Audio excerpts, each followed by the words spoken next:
Alrighty, so book 3 of the Nicomachean Ethics, we're going about 3 pages in for just like basically a couple of quick distinctions. Book 3 of the Nicomachean Ethics starts off with a section called Preconditions of Virtue, and chapter 1 is called Voluntary Action. So, he starts off by claiming that virtue is a state that we praise, vice is a state that we blame. Praise and blame only really make sense, let's get a little bit closer here, in terms of voluntary action. Right? Praise and blame is only for the voluntary. Now, sort of annoyingly, he defines the voluntary by what it's not. Right? He defines involuntary action, so basically if it's not involuntary, it's voluntary. So if it's not one of these two specific categories that is involuntary, you are responsible for it. Right? So involuntary action, the two categories are force. Right, and the example I usually use is, and he means this fairly literally, you know that game that older brothers play with younger brothers where they hold them down and make them hit themselves and say, why are you hitting yourself? Why are you hitting yourself? It's something literal like that. Force. If you push me into somebody else and I bump into them, I'm not responsible for bumping into them. Right? So that's the deal there. Right? And ignorance, but ignorance is of a very specific and specialized kind. Ignorance has to be first unavoidable, right? If the conditions of ignorance, right, are due to some sort of lack on your part, you're still responsible for it, right? So the example of the New York cabbie, right, who is driving around in New York and doesn't know the traffic laws. Right? He's ignorant of those traffic laws, sure, but the conditions of ignorance are for something he's responsible for not being ignorant of. Right? He should have bloody well known the traffic laws if he's going to be a cabbie in New York. Right? Another example is, let's say I get drunk and really insult the heck out of someone. Right? If I get drunk and insult the heck out of someone, I'm responsible for it. Why? Because the conditions of my own ignorance are my own doing, right? I'm responsible for not being in a state where I'm going to insult the heck out of somebody, right?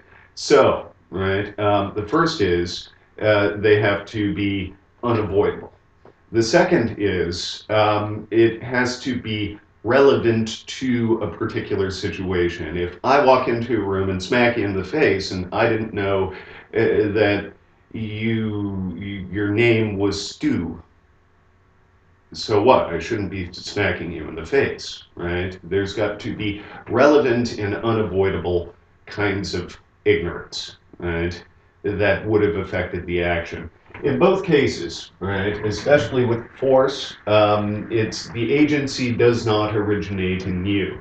Ignorance, if the agency originated in you, it has to be under conditions under which you otherwise would not have performed that action. Right? Does that make sense? I'm hoping.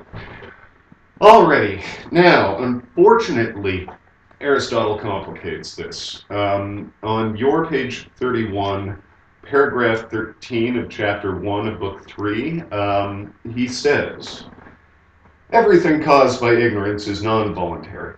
There's a new term, non-voluntary. But what is involuntary also involves pain and regret. For if someone's action was caused by ignorance, but now he has no objection to the action, he has done it neither willingly, since he did not know what it was, nor unwillingly, since he now feels no pain. So, right, what Aristotle wants to do is add an additional layer, right, to his treatment of the voluntary, right? Like involuntary actions are caused by ignorance, right? In either the case of force or ignorance, you're straight off the hook for the action, right? But with regard to ignorance, it's got to be the specialized case, it's got to be unavoidable ignorance, and it's got to be something relevant to the situation. In that case, if you satisfy those conditions, you are straight off the hook for the action. But now he's added this additional layer, all ignorance. All actions occasioned by ignorance are non-voluntary. Right? And he's claiming that what's properly involuntary involves pain and regret. Right? And I'm not sure if it's showing up on the video here, but I've got a reference to a footnote on page 203. This is how this book works. If you look at your page 32, at the end of that passage that I just quoted, here, very close up, you can see I've even circled it in red. There's an asterisk. What you do with these is you go to the back, to a notes section. Go to Book 3, Chapter 1, Paragraph 13, and you'll see, for someone's ... no pain. Well, that's the passage that we're referring to. This is one of the reasons why I choose these books. There are excellent footnotes. And the footnote reads, the distinction between the non-voluntary and the involuntary is irrelevant to the agent's action, for in either case he's not responsible for it. See, you're straight off the hook for the action. But it is relevant to his character. If he's pleased by something he's done because of ignorance, he shows what sorts of actions he's willing and prepared to do and is greatly blamed or praised for his attitude to these actions. This passage is one that shows that Aristotle is concerned with more than responsibility for actions, and it references an earlier footnote. So, what he's getting at here, here's an example. I've been using this example for a while. It's a little bit weird an example, but nonetheless, hopefully illustrative. Let's say let's use this example instead, right? Less weird. At one point, one fall, I took a trip to a conference with my sometimes boss at the University of Windsor and good friend of mine. He's the chair of the Department of Philosophy at the University of Windsor. We're on this boat, right? And I'm sucking up to my boss a little bit. There's a bar on the boat. We're off to this island. We just had time left over at this conference and decided to go see what's on this island before the reception at the end of the conference. So we're on this boat, off to this island. There's a bar on the boat. I decide, hey, let me grab a couple of beers. He said, sure. So he stays on deck. I go inside. I grab a couple of beers. Here I am juggling 2 beers, and it's one of these doors where you have to bring the thing down and open it. It opens out. There's no porthole. There's no way to see what's on the other side. So I'm juggling these 2 beers. With my arm, I knock the thing down, and I kick the door open. It's not on a spring or anything, so it just flies open, hits my friend. He almost goes over the railing into Lake Ontario.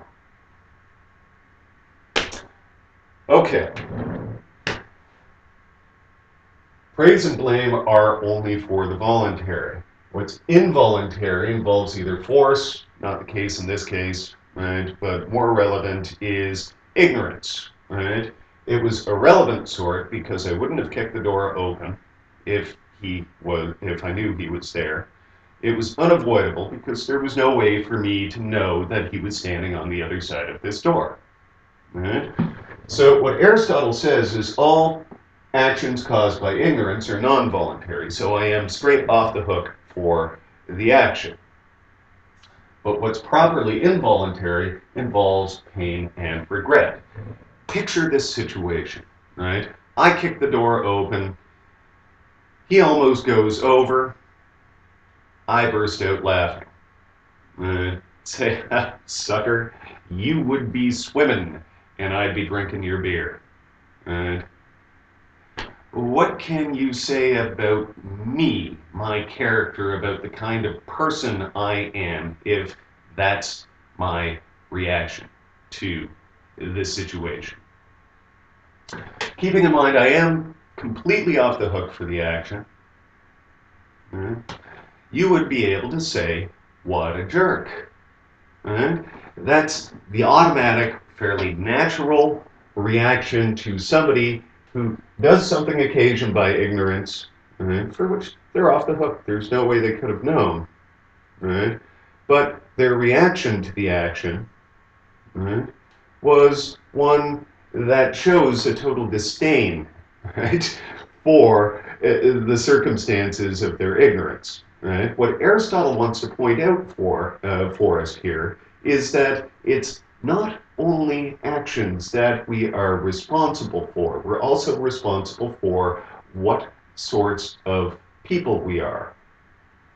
If I were to react that Aristotle says, I'm straight off the hook. You should know this. Nicomachean Ethics, Book 3, Chapter 1, Paragraph 13, right? I'm straight off the hook. You can't blame me for that, right? You'd be swimming, I'd be drinking your beer, sucker, right? The appropriate response is, oh, geez, man, I'm really sorry. This response that actually happened, right? Jesus, you almost fell in there, right? We should do something about that. We should, like, complain to the administrators of the boat, maybe have them add a porthole, that sort of thing, right? That is the kind of action that somebody who is truly good and virtuous produces in that situation, versus somebody who's vicious, who did something occasioned by ignorance, and in any case is off the hook for the action, but is still, frankly, a jerk. Right? So what Aristotle is holding us responsible for, more than our particular actions, is our character. Hopefully that's helpful. That's about all that I see of value in our treatment of Book 3 of the Nicomachean Ethics. And that concludes Aristotle. All right.